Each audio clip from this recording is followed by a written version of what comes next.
মক্কা বিজয়ের দিনে রাসূলুল্লাহ সাল্লাল্লাহু আলাইহি ওয়াসাল্লাম মক্কার লোকদের উদ্দেশ্যে ঐতিহাসিক ভাষণে বলেছিলেন, হে কুরাইশরা, তোমরা আমার কাছ থেকে আজ কেমন ব্যবহার আশা করো। সেদিন আল্লাহর নবী সাল্লাল্লাহু আলাইহি ওয়াসাল্লাম ক্ষমা করে দিয়েছিলেন সবাইকে। ইনি আল্লাহর নবী, সর্বকালের সর্বশ্রেষ্ঠ মানব হযরত মুহাম্মদ সাল্লাল্লাহু আলাইহি ওয়াসাল্লাম। অমুসলিমরা তাকে পাগল ডাকত, আঘাত করত, কঠোর ভাষায় কথা বলত, অথচ নবীজি তাদের সঙ্গে এমন কোমল আচরণ করতেন যেমনটা মানুষ করেন নিজের পরিবারের সদস্যদের বেলায়। তিনি স্পষ্ট বলে দিয়েছেন, যে মানুষের প্রতি দয়া করে না, আল্লাহও তার প্রতি দয়া করেন না। মুসলিম 2319।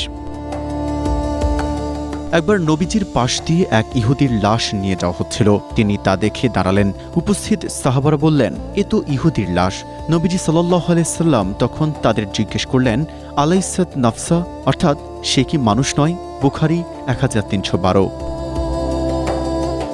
এমনকি যুদ্ধবন্দীদের সঙ্গেও মানবিক আচরণ করতেন নবীজি। প্রিয় নবী সাল্লাল্লাহু আলাইহি সাল্লামের সমর নীতিতে অনর্থক রক্তক্ষয়ের উন্মাদনা ছিল না। যুদ্ধে যেসব অমুসলিম নিহত হতো তাদের লাশ যেন বিকলাঙ্গ না করা হয়, সে ব্যাপারে নবীজি সাল্লাল্লাহু আলাইহি ওয়াসাল্লাম ছিলেন সদা তৎপর।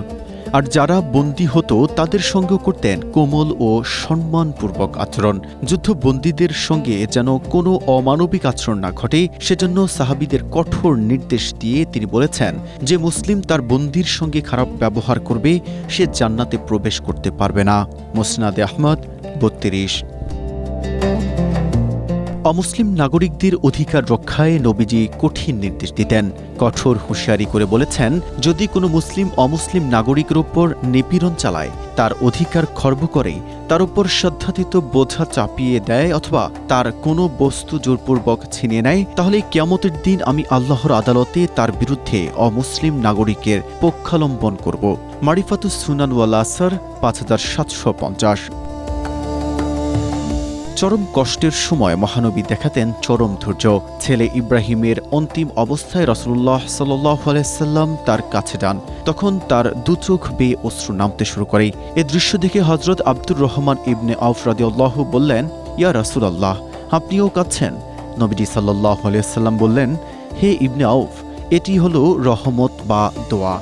অতঃপর তিনি বলেন, নয়ন অশ্রুসিক্ত, হৃদয় ব্যথিত, তবে আমরা শুধু তাই বলবো যাতে আল্লাহ তাআলা খুশি হন। হে ইব্রাহিম, তোমার বিচ্ছেদে আমরা খুবই কাতর। সহিহ বুখারী 1220। রাসূলুল্লাহ সাল্লাল্লাহু আলাইহি সাল্লামের প্রসঙ্গে আল্লাহ বলেন, আমি আপনাকে বিশ্ববাসীর জন্য রহমত স্বরূপে প্রেরণ করেছি। সূরা আম্বিয়া 107। তাই তো এমন শত শত উদাহরণ দেওয়া যাবে মানবতার মুক্তির দূত, আলোর দিশারি মহানবীর জীবনের নানা সময়ের ঘটনা বিশ্লেষণ করলে। সে কারণেই তাকে বলা হয় মহানুভবতার সর্বশ্রেষ্ঠ প্রতীক। Desk report, Asia post.